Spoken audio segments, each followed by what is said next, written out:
Hi hello नमस्कार, मी शीला स्वागत करते तुमचं आपल्या अजून एका नवीन व्हिडिओमध्ये.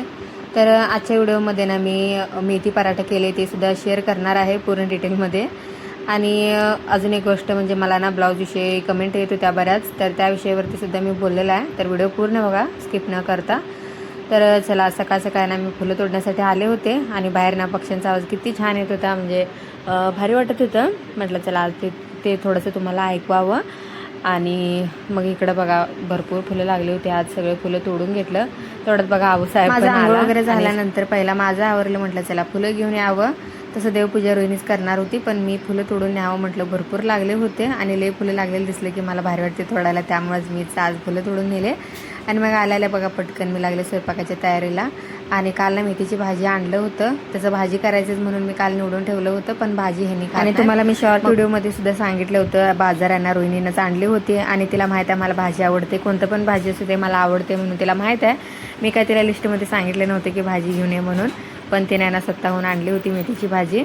आता सध्या भाजीपाला महागच आहे, तरी पण ना तिनं आणली होती माझ्यासाठी एक पिंडी आणि छान होता भाजी. त्यामुळेच मग म्हटलं चला आता सगळीच खातील म्हणूनच पराठा करायचं म्हणून ठरवलं मी. आणि इथं बघा भाजी आहे ना काल रात्रीच मी निवडून ठेवलं होतं स्वच्छ, त्याला धुवून आहे ना चिरून ठेवलं, बारीक एकदम बारीक चिरलं त्याला. त्यानंतर इकडं ना गव्हाचं पीठ घेतलं. आता हे ना डब्यासाठी आणि खाण्यासाठी करायचं होतं मला. आता रोज मी चपातीला किती कणिक मळते ना तेवढंच इथे मी पीठ घेतलं होतं. पीठ चाळून घेतलं, त्यामध्ये थोडंसं हळद टाकलं आणि जिरा आहे ना हातावरती चोळून मी ह्यामध्ये घालते. असं त्यानंतर बघा इथं भरपूर मिरची, भरपूर लसूण आणि भरपूर कोथिंबीर घालून आहे ना मी इथं मिक्सरमध्ये वाटून घेतलं होतं. आता मी दापाटा असू दे किंवा थालीपीठ असू दे किंवा पराठा असू दे भरपूरच प्रमाणात मिरची आणि लसूण घालत असते, त्यानं स्वाद भारी होते, म्हणजे टेस्टी लागतात त्यामुळे. तर ते हे घातलं. त्याच्यानंतर आहे ना ही चिरून घेतलेली भाजी सगळी घातली. तीळ घातल्यानं अजून भारी लागते, पण माझ्याकडे नव्हतं त्यामुळे ते काय मी घातलं नाही आहे. आणि ह्यावरती ना चवीनुसार मीठ घातलं आणि सगळं मळून घेतलं. आणि करताना काय दाखवणं झालंच नाही कारण गडबड होती, त्यामुळं आता केल्यानंतर तुम्हाला दाखवते. तर बघा आता जस्ट माझा स्वयंपाक झाला, मेथी पराठा पण करून घेतलं. आता काय दाखवत बसलं नाही कारण मला गडबड होती, यांना पण जायचं होतं ना त्यामुळे जेवायला लागते. सगळं करून घेतलं आणि दाखवते तुम्हाला. हे बघा एवढं सगळंच करून घेतलं मी, मुलांच्या डब्याला पण होतील आणि खायला पण होतील म्हणून. आणि अजून मी जेवण करायचे आहे. इथं बघा आता जस्ट सगळं करून झाले, अजून पसारा तसंच आहे, काहीच काढलं नाही. अजून दूध गरम करायला ठेवायचं आहे आणि भाजी पण करून घेतलं. आज ना फ्लावरची भाजी केली, माझं फेवरेट आहे बरं काय, मला असं डाळ टाकून फ्लावरची भाजी आवडते. चपाती काय केलं नाही, नंतर करणार आहे. आता हे डब्बा वगैरे ह्यांना देणार आहे, कमी पडलं तर करेल, नाही तर नाही करत. भात आणि भाजी खाऊ शकतोय त्यामुळं. तर चला पटकन जेवण करून घेतो, अजून भरपूर काम आहेत, ते सगळं आवरल्यानंतर तुम्हाला भेटतो परत. आत्ताच मी हे 2 ब्लाऊज शिवले आणि ह्याला ना बटन लावण्यासाठी आता मी खाली येऊन बसले. इथं वर बसून ना कठ्ठाळ येतोय म्हणजे. तर आता ना मी मला कमेंट आला होता की तुला एक ब्लाऊज शिवायला किती वेळ लागते म्हणून, तर त्यावरतीच मी का व्हिडिओ बनवणार आहे. आता कमेंटमध्ये एवढं प्रॉपरमध्ये मला उत्तर देता येत नाही, त्यामुळे मी व्हिडिओमध्ये सांगणार आहे. तर काय आहे ना कमेंट असं होते की तुला एक ब्लाऊज शिवायला किती वेळ लागते आणि फास्ट पटकन ब्लाऊज शिवण्यासाठी काय ट्रिक्स सांग म्हणून. तर आता माझं सांगायचं झालं तर असं ब्लाऊज असतो ना साधा पीस, तर हे ब्लाऊज कटोरीचा किंवा साधा कोणताही असू दे, तर त्या ब्लाऊजला मला 15 किंवा 20 मिनटं बास होतात. तेवढ्यामध्ये ब्लाऊज माझं पूर्ण रेडी होतं.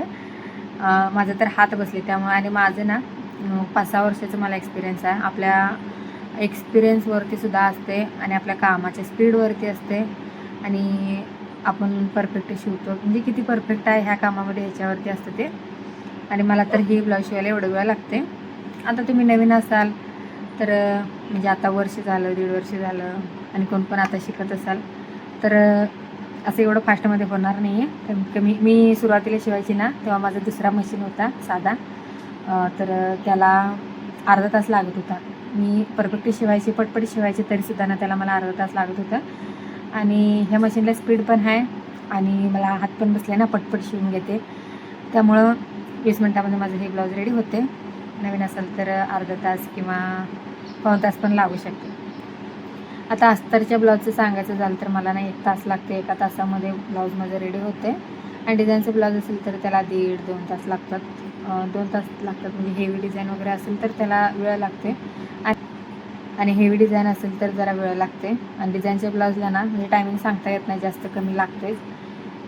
2 तासाच्या वरच मला तर मी तर तेवढं धरते, कारण बघून शिवावं लागतं. जर आपण गडबड करायला गेलं आणि डिझाईनचं वेगळंच काय तर होऊन बसायचं, त्यामुळे मी तर गडबड करत नाही डिझाईनच्या ब्लाऊजला. तर हे असल्या ब्लाऊजला कसं आपलं रेग्युलर जसं शिवतं तसंच असतं ना, जास्त काय वेगळं नसते ह्यामध्ये. कटिंग वगैरे म्हणा, काही जोडायचं काहीच नसते.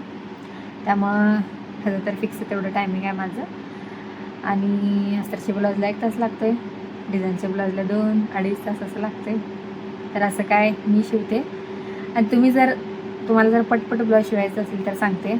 अस्तरचं ब्लाऊज जर पटकन शिवायचं असेल तर मी परवा एका शॉर्ट व्हिडिओमध्ये सुद्धा तुम्हाला सांगितलं होतं.